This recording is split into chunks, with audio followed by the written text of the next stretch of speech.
All right, welcome back. The final series preview for round one of the 2023 Stanley Cup playoffs will conclude today with the Minnesota Wild and the Dallas Stars. So, these two teams finishing second and third, respectively, in the Central Division. This is looking to be a very fun series. So, we'll start off with the Stars. They finished second. They were 47, 21, and 14 for 108 points. They have scored 285 goals and have led in 218. They are 22, 10, and 9 at home, and they are 25, 11, and 5 on the road. So, obviously, the Dallas Stars, they've been electric this season. They've been scoring pretty solid. And that's something they've struggled with in multiple years previously. Scoring, it hasn't been a problem this year, though. The issue that I do have is the amount of overtime losses that they have. They have 14, so that's 14 loser points. You have 108 points. You take those 14 out, and I don't think you make the playoffs. Or you're a wild card team. Yeah. So honestly, that's something that I gotta do keep in mind. And their record against playoff teams too is in the middle of the road, not too good, but it's not terrible. But that's something you got to keep in mind if you are the Minnesota Wild. The Stars team is not very good against teams that aren't in the playoffs or that are in the playoffs. Sorry. So Minnesota, on the contrary, has a 46, 25, and 11 record for 103 points. They have scored 246 goals and have led in 225. They are, 25, 12, and 4 at home, and they are 21, 13, and 7 on the road. So the Wild, I've had my doubts with them this season, but I honestly don't have many doubts anymore. I hope this team will be able to push their way through the Stars in the playoffs. Honestly, I really do, even though I like the Stars. I like both teams here generally. So really, I wouldn't mind whoever wins this series. I just hope it's a very fun and entertaining one to watch, 100%.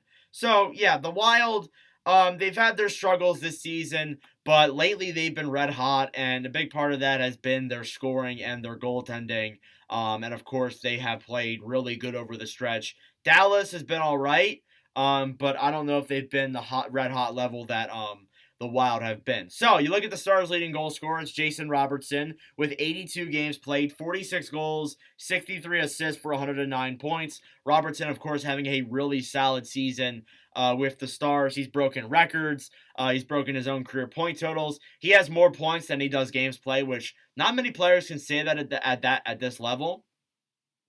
So I really do like the way Robertson has played, and he's played a really solid game. And I expect that to carry over into the playoffs, and that's what they were lacking last year. And I hope that Robertson will be able to, bring it over into the first round against the Wild.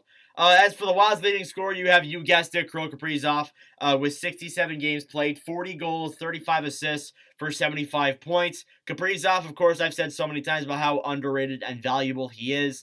I was even saying at one point that he was a top 5 player in the entire NHL. Now I'm not really, but I still think Kaprizov is a really solid player and is still really underrated and is still excruciatingly valuable to this Minnesota Wild team. Not as much anymore, but definitely still a really valuable player overall. You look at the next leading scorer for the Stars. It's Jamie Benn, who this season I feel like has kind of rejuvenated himself after having pretty seasons previous years. 82 games played, 33 goals, 45 assists for 78 points, having yet again a really solid season. It was earlier in the year where he really rejuvenated himself. He kind of cooled down since then, but still having a nearly 80-point season for a player that's as old as him is still really solid. And definitely, I have enjoyed watching him play in the Stars games I've watched this season. As for the Wild, you have another player here who has rejuvenated himself, but he's kind of been at this level for a bit now. It's Matt Zuccarello with 78 games played, 22 goals, 45 assists for 67 points. I've said in previous videos saying that, Zuccarello, the main reason why he's broken out is Kirill Kaprizov, which still isn't entirely wrong, but he still is a really solid player that definitely deserves some more recognition across the league. And I would definitely love to see him win a Stanley Cup, even though it's a little bit unlikely, to be honest with you. I don't know if I can see them getting through some of these teams in the West, but I would love to see Zuccarello hold up a Stanley Cup. I would just love it because I've respected him since his days with the Rangers. You go to your third leading scorer for the Stars. You got Joe Pavelski. Pavelski, he's still got it. He hit the 1,000-point mark this year, and he's still playing consistently 82 games a year. 82 games played, 28 goals, 49 assists for 77 points, so he's almost a point per game. He wasn't the Pavelski that we saw last year, but still, I mean, you're getting up there in age, you're going to regress at some point, and I think this might be the first season where we start seeing that, but Pavelski's still a really solid player, and I expect him to carry that over into the playoffs. On the other end, though, you have a completely opposite player. It's Matthew Boldy, who is just way younger than Pavelski, and is playing almost as good as him. 81 games played, 31 goals, 32 assists for 63 points. Boldy has taken that big step up for the Wild this season, and it goes to show how many young players the Wild have overall in their system, and how many good players they have, and how they could keep this going. You know, they got guys like Brock Faber, who came into the lineup this year. They still got guys like Marco Rossi. They got Jesper Wallstedt to still come up. They still got some solid players in the system that could be really interesting to watch. So I really like Matthew Boldy and some of these young guys in Minnesota, and I definitely expect them to carry it through. And as well as that too, like guys like Brandon Duhaime, Mason Shaw, these guys that weren't really thought about too much in lineups at the beginning of the season.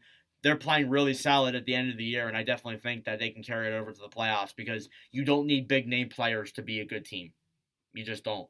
As it goes for goaltending, you got Jake Oettinger for the Dallas Stars with 62 games played, 37-11-11 record with a 2.37 goals against average and a .919 save percentage. Of course, Oettinger, a really solid goalie, doesn't get enough recognition. Could be a Vezina candidate, but I'm not really too sure, to be honest with you. But yeah, Jake Oettinger, a really solid player, nonetheless. On the other end, you got Philip Gustafsson, who I've said has been a big part of why the Minnesota Wild went on that 13-game point streak and have been really good. And I still do believe that, even though it's not as much as I used to. Gustafsson, 39 games played, a 22-9-7 record with a 2.10 goals against average and a .931 save percentage. So yeah, Gustafsson, really solid goalie, has been playing at a really solid level. And I hope to expect that going to playoffs. But obviously there too, they got Fleury as a backup there as well, that if Gustafsson doesn't play too well come playoffs, because he still is relatively young and playoff hockey's a different beast, Fleury can come in, play some games, hopefully play pretty solid because he has plenty of playoff experience, definitely. So that's it. As you look at for offense, I would lean toward probably the Stars, even though it is pretty close. Defense is close as well, but I'm leaning towards Stars. And then goaltending, I'm going to say a tie. Because, I really think these two guys are at the same level, to be honest with you. To be brutally honest. You could argue the Stars. I really wouldn't disagree with you, but I think it could be a tie, 100%. There's been 4 matchups this year, and they have been split dead even. The first one was on December 4th when the Wild won 6-5 in a shootout. I remember that game. The Wild were up 5-1, and the Stars came back and tied it. The other game was December 29th, where the Stars won 4-1. The next one was February 8th, where the Stars won 4-1 again. And then the last one was on February 17th, where the Wild won 2-1 in a shootout. So the season series is split. However, both of the games that the Wild have won have been in shootouts. So you got to keep that in mind. Now, I think this will be a very fun and very entertaining series to watch. However, I have the Stars winning in 7. And that's not any disrespect to the Wild, but in previous years, the Wild have just disappointed in the playoffs in round 1. I hope that isn't the result this year, but I kind of feel like it will be. But anyways, let me know your thoughts down below in the comments section. Thank you all very much for watching. For all your support, I really do appreciate it.